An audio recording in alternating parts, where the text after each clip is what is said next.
कि जैसे आज के टाइम पर टेक्नोलॉजी आप जानते हैं कि हर चीज़ में बहुत ज़्यादा बढ़ रही है। Everybody is now living a digital life kind of. Transactions online होना एक बहुत आम बात है। इसके अलावा लोगों की खाना ऑर्डर होना और जो डेली की जो दिनचर्या है, वो सब चीज़ें तो हो ही रही हैं। लोगों की इवन शादियाँ भी ऑनलाइन हो रही है। तो अब जैसा कि ऑनलाइन वाली चीज़ बढ़ रही है, डिजिटल चीज़ें बढ़ रही है, तो इसके साथ में क्या लॉज़ में भी कुछ इस तरीके से अपडेशंस आ रही हैं, जो इस चीज़ को कहीं न कहीं इससे रिलेटेड जो लोगों के साथ फ्रॉड हो रहे हैं आज के दिन में बहुत सारी चीज़ें सुनने को मिलती हैं।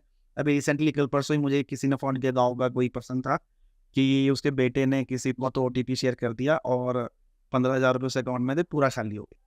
तो इस सब चीज़ों के बारे में लॉ हमारा जो सिस्टम है वो क्या काम कर रहा है और कैसे एक सिस्टम बनाया जा रहा है कि लोगों को ऑनलाइन वाले जो फ्रॉड या जो भी नुकसान पहुंच सकते हैं उनसे बचाए जाने के लिए क्या प्रैक्टिसेस या क्या प्रावधान किए जा रहे सर उसके लिए कुछ डिपार्टमेंटल प्रावधान भी हैं, कुछ रूल्स एंड रेगुलेशंस शेयर करते हैं। जैसे आरबीआई की आपको एडवर्टीजमेंट्स, अवेयरनेस एडवर्टीजमेंट्स आपको मिल जाएंगी, जो आपके बैंक की कॉपी के ऊपर भी लिखी होती हैं।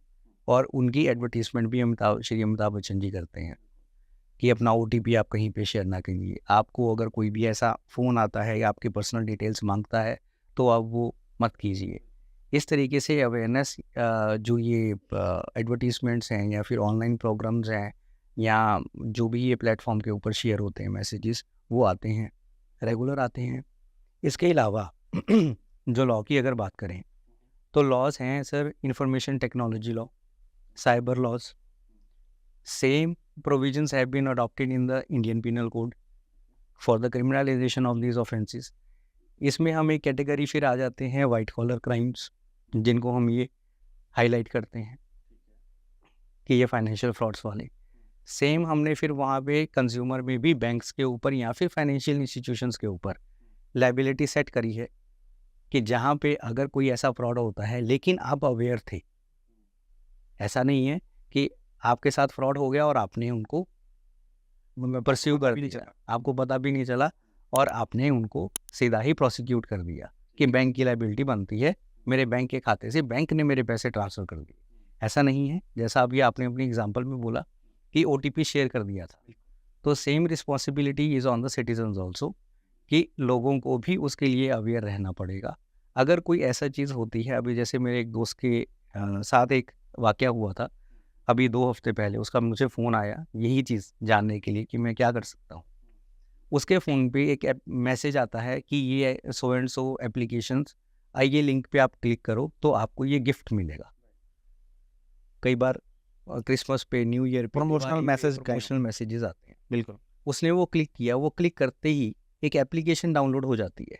ठीक है। मोबाइल में एक साइलेंट एप्लीकेशन डाउनलोड हो जाती है, जो अगर आप सॉफ्टवेयर के ज्ञाता नहीं हो तो आपको नहीं पता होगा कि वो कहाँ पे जाकर स्टोर हो गई। ठीक बात है। लेकिन उसके मोबाइल पे एक मैसेज फ्लैश होता रहता है that your screen is visible on some other device. Okay.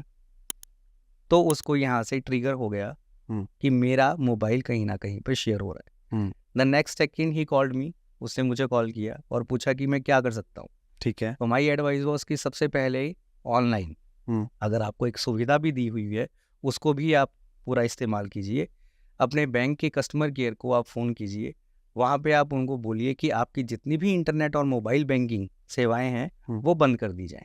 अच्छा, ठीक है। अगर आपकी वो सेवाएं ही बंद हो जाएंगी तो कोई भी कितना भी जोर लगा लेगा, आपके ट्रांजैक्शन अकाउंट नहीं से कर पैसा नहीं कटेगा। ठीक बात है। अगर बाई चांस वो कटा भी है लेकिन आपने टाइमली इन्फॉर्म कर दिया था, तो आरबीआई ने ये रेगुलेशंस बनाए हुए हैं कि वो पैसा आपके पास वापस ट्रांसफ़र किया जाएगा। ओके। वो ट्रांजैक्शन रिवर्स हो सकती है, गिवन द कंडीशन कि आप वो टाइमली उस चीज़ टाइमली उन करो। चीज़ों को आप परस्यू कर लेते हैं। ठीक है, ठीक।